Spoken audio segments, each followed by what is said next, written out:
Assalamualaikum warahmatullahi wabarakatuh. Salam sejahtera bagi kita semua. Perkenalkan, nama saya Rahma Nur Syifa dengan NPM 191000128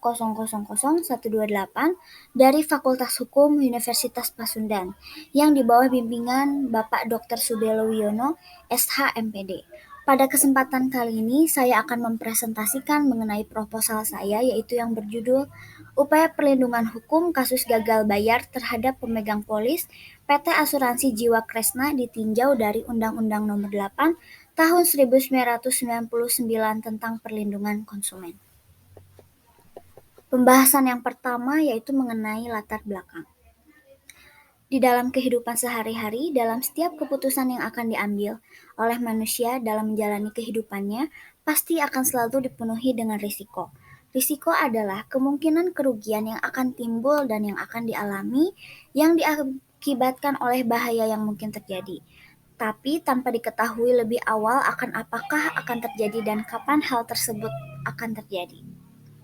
Lembaga perasuransian ini sebagai suatu perjanjian atau pertanggungan pengalihan atau manajemen risiko.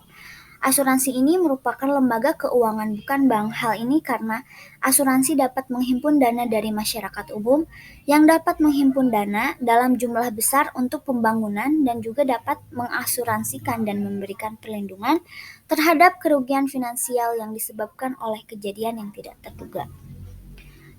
Lalu adanya kesepakatan yang melahirkan perjanjian antara pihak tertanggung dan pihak penanggung.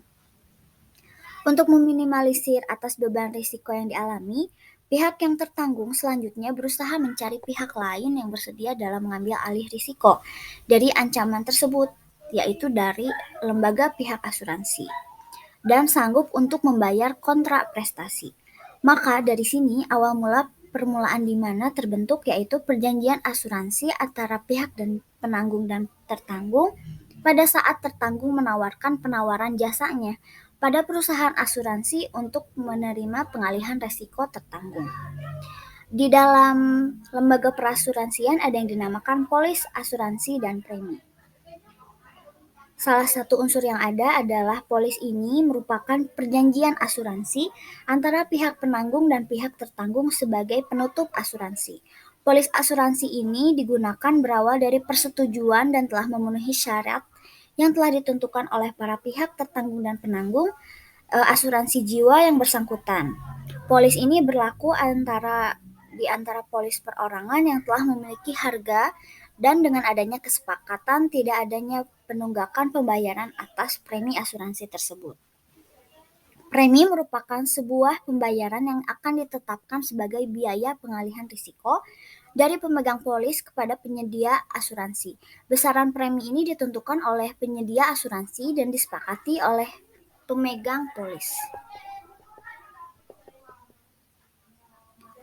Asuransi ini merupakan suatu bisnis yang sudah hadir sejak lama, seiring berjalannya dengan perkembangan industri. Suatu jasa atau produk yang ditawarkan oleh penyedia jasa asuransi ini diantaranya seperti asuransi jiwa, asuransi kecelakaan, asuransi kesehatan, asuransi pendidikan, dan produk asuransi lainnya.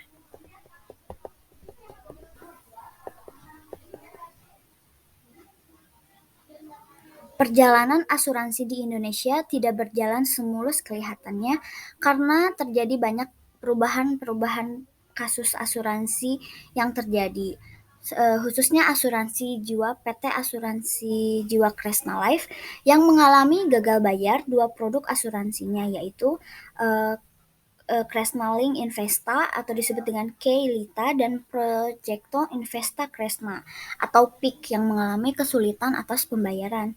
Adanya kasus pelanggaran tersebut, lembaga yang berwenang menindaklanjuti yaitu OJK bergerak dalam tindakan pengawasan di antara mewajibkan PT Asuransi Jiwa ini agar bertanggung jawab dan menegaskan atas pembayaran klaim yang telah diajukan oleh para pemegang polis.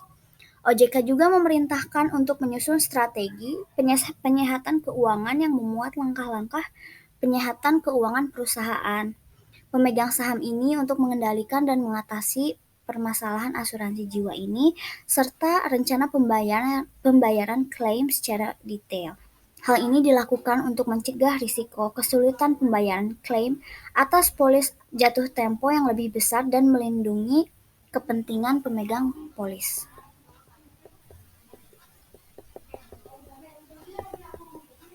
Berangkat dari latar belakang tersebut, maka identifikasi masalah yang diambil yaitu yang pertama, bagaimana pertanggungjawaban perusahaan asuransi PT Asuransi Jiwa Kresna pada kasus gagal bayar terhadap pemegang polis. Yang kedua, bagaimana perlindungan hukum bagi pemegang polis asuransi PT Asuransi Jiwa Kresna ditinjau dari Undang-Undang Nomor 8 Tahun 1999 tentang Perlindungan Konsumen.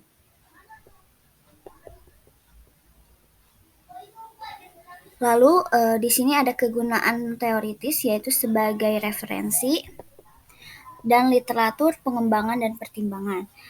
Kegunaan praktis bagi pembentuk undang-undang untuk memberikan sumbangan pemikiran dan masukan positif dalam rangka pencegahan. Bagi penulis semakin menambah wawasannya mengenai hukum khususnya dalam bidang hukum asuransi.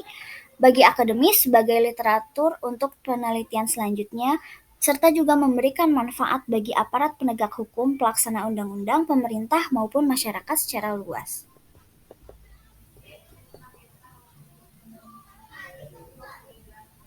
Kerangka pemikiran dalam sistem manajemen pengalihan risiko yang telah disepakati dalam perjanjian antara tertanggung dan penanggung. Dalam hal ini, ketika telah sah dan sepakat dalam suatu ikatan perjanjian, maka pihak penanggung dalam hal ini merujuk pada pihak perusahaan asuransinya harus bertanggung jawab secara penuh dalam melakukan hak dan kewajibannya. Perusahaan pertanggungan asuransi ini di dalam menjalankan moda kegiatannya harus berpedoman dan menaati serta ketentuan-ketentuan terkait dalam perjanjiannya berdasarkan peraturan-peraturan serta asas-asas yang berlaku. Dalam menilai keefektifan pelindungan hukum, upaya perlindungan hukum yang dilakukan adalah berdasarkan tinjauan dari Undang-Undang Nomor 8 Tahun 1999 tentang Perlindungan Konsumen. Karena berdasarkan pihak yang dirugikannya yaitu di sisi lain sebagai pemegang polis yaitu disebut dengan tertanggung, asuransi ini sebagai konsumen dalam memakai jasa dari asuransi jiwa yang disepakati perlu adanya perlindungan hukum. Metode penelitian menggunakan metode yuridis empiris yaitu melakukan pembahasan terhadap kenyataan atau data dalam praktik. Selanjutnya dihubungkan dengan fakta yuridisnya. Spesifikasi penelitiannya dilakukan secara deskriptif analitis berupa penggambaran, penelaahan, dan penganalisaan ketentuan-ketentuan yang berlaku. Metode pendekatan di dalam penulisan ini adalah yuridis normatif, bersumber dari seperti peraturan perundang-undangan, jurisprudensi, traktat, dan lainnya yang berhubungan dengan hukum perdata, hukum dagang, dan hukum asuransi. Bahan hukum sekunder bersumber dari buku teks, jurnal hukum, pendapat para pakar, hasil penelitian. Bahan hukum tersier bersumber dari kamus, ensiklopedia, berita, internet. Mengenai tahap penelitian yang akan dilakukan ini berdasarkan kepustakaan terhadap data sekunder yang dengan teratur dan sistematis menyelenggarakan pengumpulan dan pengolahan bahan pustaka untuk disajikan dalam bentuk layanan yang bersifat edukatif. Lalu berdasarkan penelitian lapangan untuk memperoleh data yang bersifat primer sebagai penunjang data sekunder, dilakukan dengan cara mencari data di lokasi atau objek penelitian serta mengadakan tanya jawab atau sesi discussion wawancara dengan instansi terkait. Teknik pengumpulan data yang pertama ada observasi, melakukan pengamatan yang sistematis yang penulis dilakukan dengan langsung mendatangi lokasi penelitian yaitu di PT Asuransi Jiwa Kresna. Lalu dengan wawancara untuk menghimpun data dengan jelas, mengadakan wawancara dengan sesi diskusi atau tanya jawab secara langsung antara penulis dengan pihak PT Asuransi Jiwa Kresna. Lalu yang terakhir, studi kepustakaan dilakukan dengan cara mencari, menginventarisasi, dan mempelajari peraturan perundang-undangan dan data primer yang lain yang berkaitan dengan masalah yang akan diteliti.